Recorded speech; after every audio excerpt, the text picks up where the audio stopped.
they will have their kind of programming, but we'll also...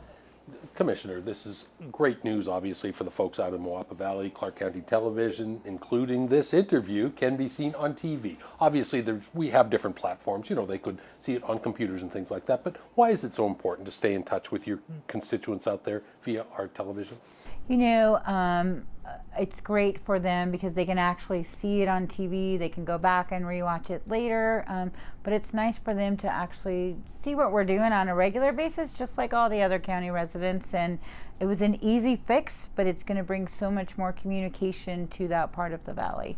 I understand also been some improvements to the audiovisual department for the Town Advisory Board at the community center out there. That's exactly right. So we're working, especially in District B, to get people more connected so that they can see what we're doing no matter what time of the day it is. So out there we have all audio visual so that the comment is correctly inputted in the minutes and that people can be heard and seen. So it's a first, but we're trying to bring all of those areas up to today's standards. Gotcha.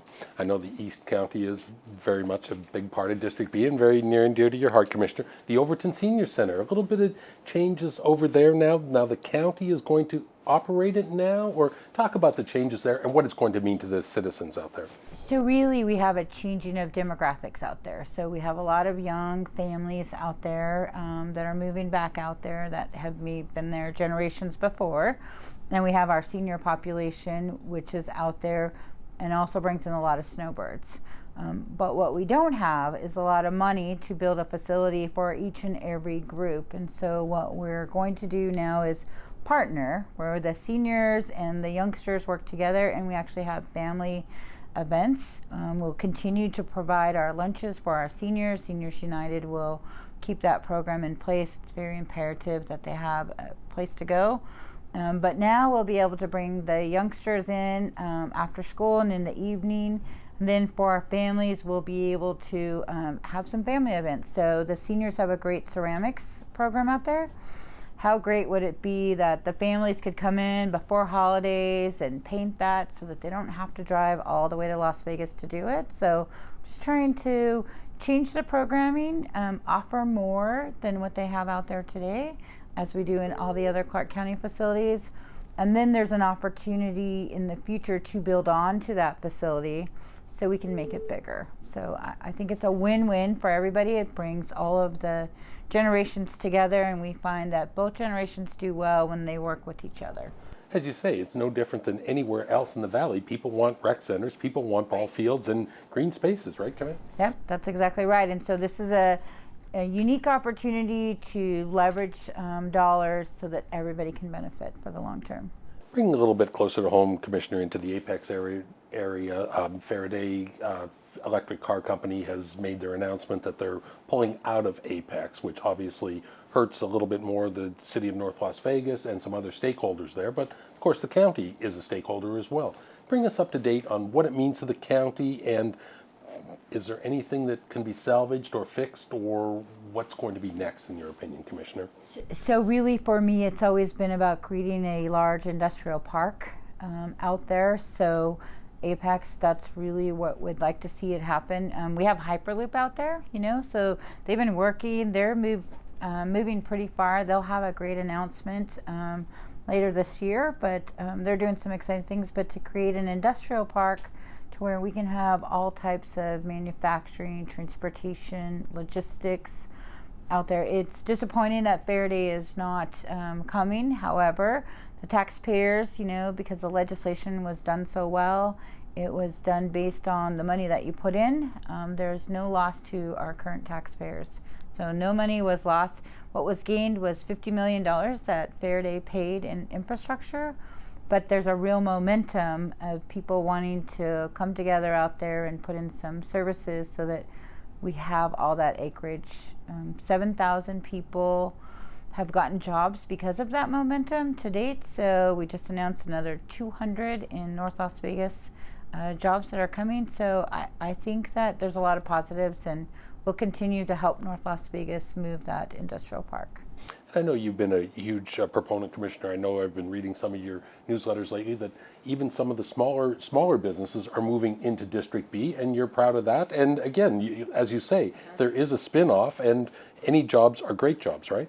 Right, we're trying to bring those areas so that you can live in your neighborhood, work in your neighborhood, and have the same opportunities that they have across the valley. So we're excited. Every month we get a new list of the businesses that are coming. So we average anywhere between 35 and 50 within District B. So we try to be supportive, and we encourage everybody to shop at the businesses within their neighborhood so that we can help them survive for the long term. And we're having a good turnaround. Everybody's working together to clean things up.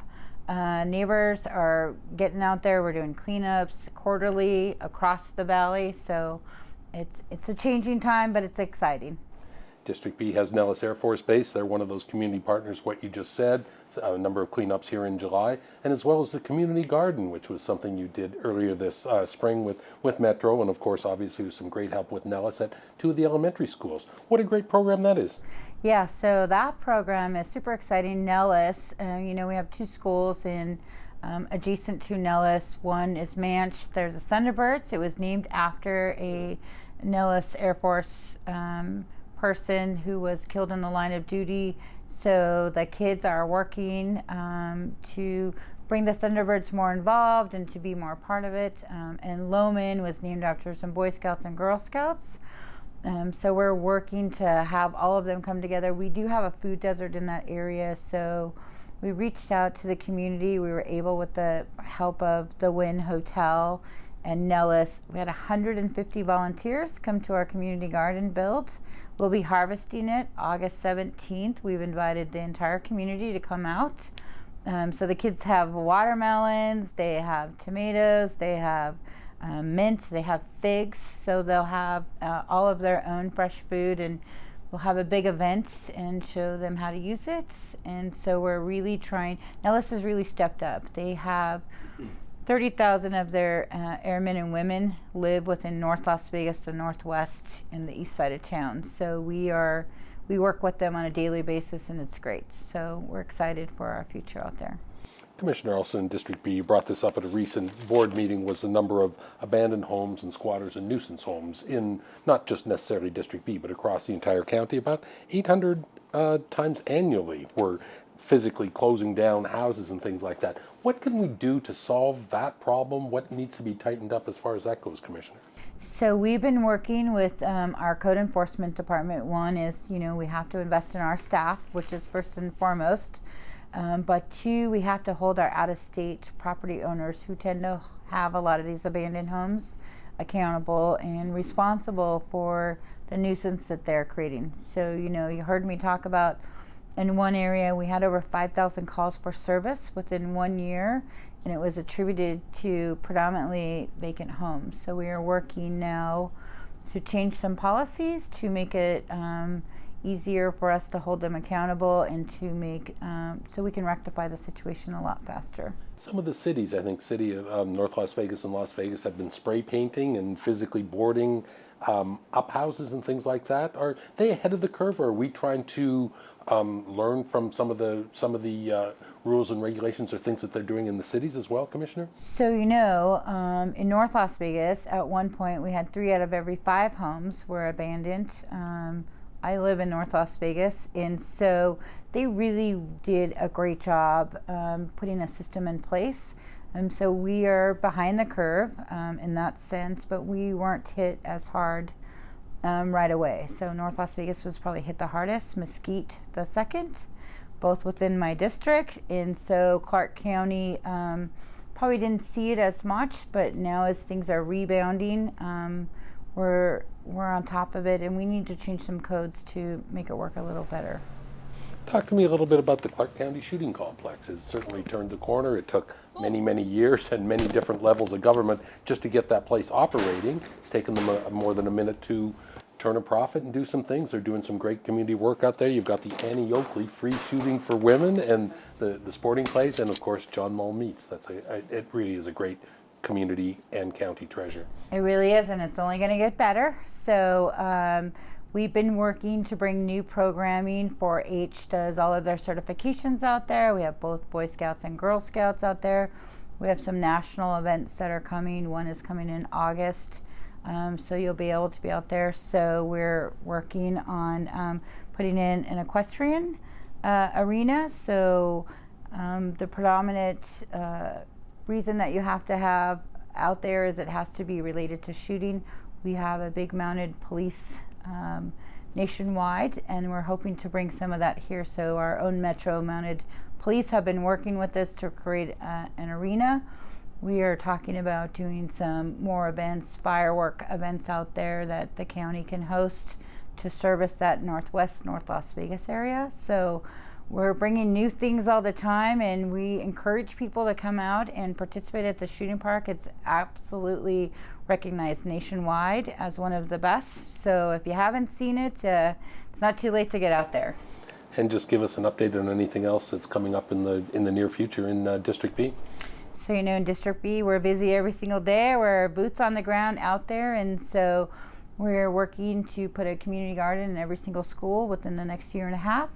We are working to clean up and educate people on code violations that are out there, and we're working to put host events in all portions of District B.